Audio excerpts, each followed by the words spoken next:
So Troy came in today. We took these Ohlins Screaming Eagle shocks.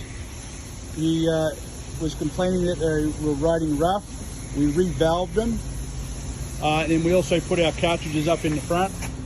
And now he is going to test ride it. And I want you to ride this thing like you stole it, ride as fast as you can, and give it howl, and come back and tell me what you think. All right? Troy, okay, so you just went out, so you bought this bike, it's brand new. You had the Harley dealer put on the Screaming Eagle shocks on the back, but you had stock suspension up front. We did, and so tell me all about it. yeah, you know, the rear Harley Davidson Screaming Eagle shock, I think that the valving, particularly on the rebound, was just too quick, far too quick. I just kept getting like kicked in the ass in the back.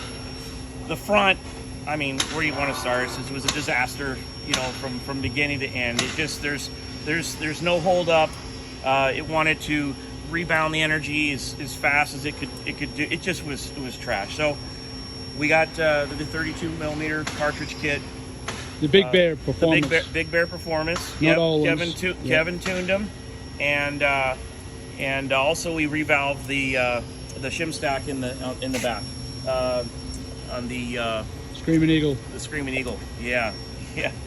And the ride difference, how it responds, how compliant it is on the road, and one thing I don't think that gets talked about too, particularly you folks that are doing track days, is the predictability. You know, as a guy that does some track days, not traditionally on a V-twin, but I want predictability. I want to know what the thing's going to do. I know what this thing's going to do now.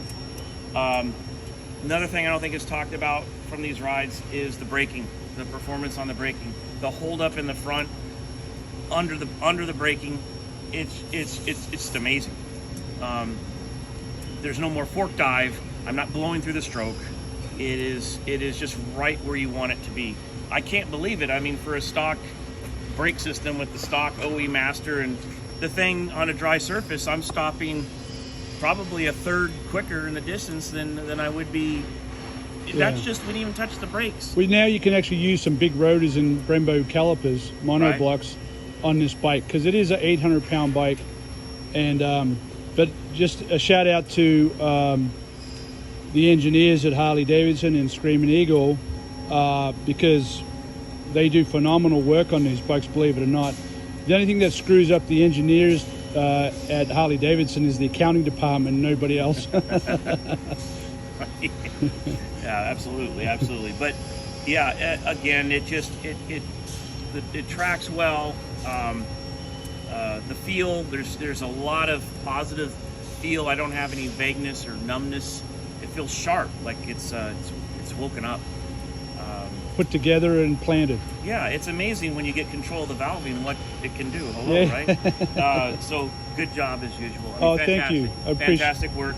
Yeah. And we'll be bringing more, and be telling all the friends. Yeah. Does that front end feel as good as your inverted front end on the Dyna? It's pretty freaking close. Yeah.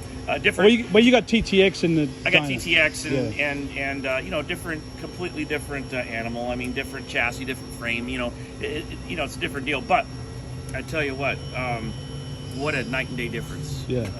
What a night and day difference on this. Great job. Thank you, Troy. You got it.